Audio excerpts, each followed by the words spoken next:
have the courage to be alone. These words are from a very famous theologian, Karl Rahner, from the late 20th century. Have the courage to be alone. Now this sounds kind of odd. It's pretty easy to be alone. Just separate yourself from everybody else. But Karl Rahner is catching a deeper sense of this idea of being alone. This idea that when we are alone and truly alone, when we disconnect ourselves from the racing thoughts and from all the activity, being alone is one of the scariest things that we can do. Because when we're alone, and truly alone, we tap into this universal human feeling. This feeling of incompleteness, of loneliness, and this feeling of thirst. Because we're thirsting, we have this spiritual thirst for the divine, for union with God. And so each one of us knows this really difficult feeling of truly being alone. When we have that feeling, we oftentimes want to run away. We want to throw things over it. We want to find ways to medicate it. And sometimes we do that very effectively. And now, more than ever, we have so many ways to cover up this sense of being alone. You know, even when we're not surrounded by people, this idea of loneliness, of being alone, can be shadowed by screens and activity and many things. But I believe that if we didn't have at least some encounter with that experience of uncomfortability in being alone, then this church would be much more empty. And we'd have a fraction of people in RCIA. Because I think, at least at some point in our life, throughout our days, we tap into that sense of loneliness. And we long for something deeper. And so, that's why we have to have the courage to be alone. Because for Rahner, this entering into that solitude doesn't end with misery, with desolation. Because actually our hope is in that experience of being alone. Because through that experience of discomfort, Christ comes. At our weakest, at our feeling of incomplete, of emptiness, Christ wants to flee to us. Christ wants to come and heal that. And so, it is in being alone that we can encounter God.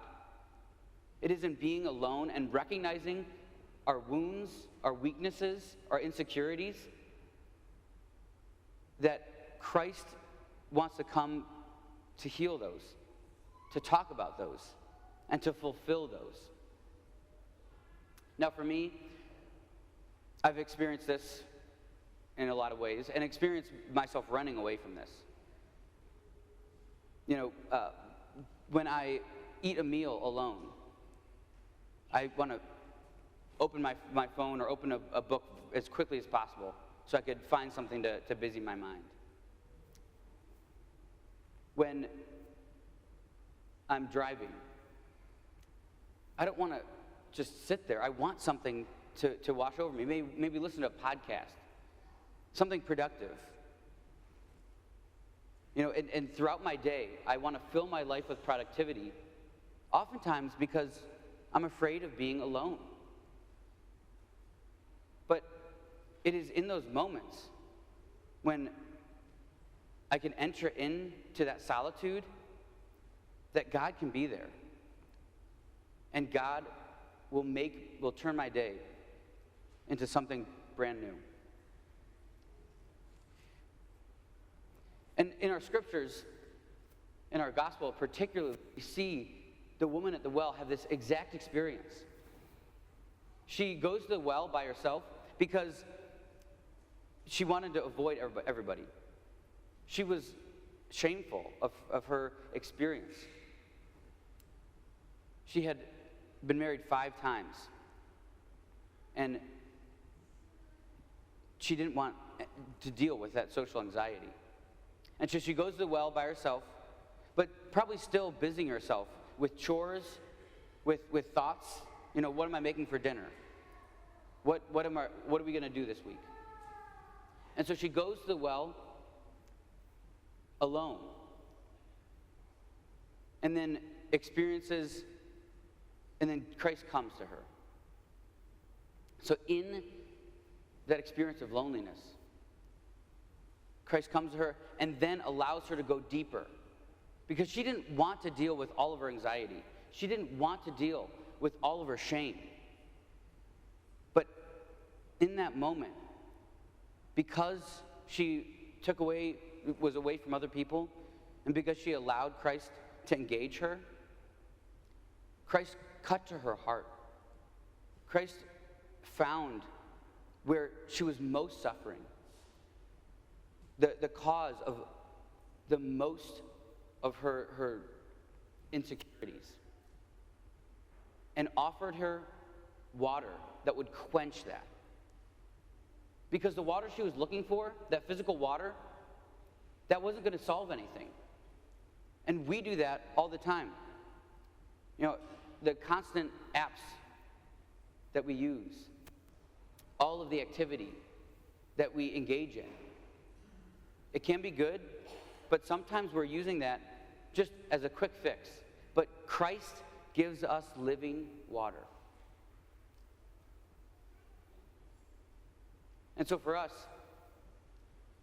we need to find that time to be alone, and not just to be alone from other people, but to enter into that uncomfortability so that God can give us that living water. How do we do this? First off, we need to figure out when to be alone. What time of our day is readily available for us to access that connection with God? It could be a drive to work. It could be walking the dog. And instead of turning on that radio, of listening to a new podcast, that is our opportunity to sit with our weaknesses, to sit with our insecurities, and let God come to that. And so, in those moments of solitude, we then need to look and see, what are we feeling? It is going to be uncomfortable. Well, what causes that uncomfort? What are we afraid of? What do we want to run away from? Maybe it is a feeling of loneliness. Maybe we yearn for deeper connection with other people. Maybe it's a struggle with a sin, with lust or anger. In accessing our feelings in that solitude, that's where Christ wants to come. Christ wants us to be vulnerable, to open up our hearts, so that is exactly where he'll pour living water.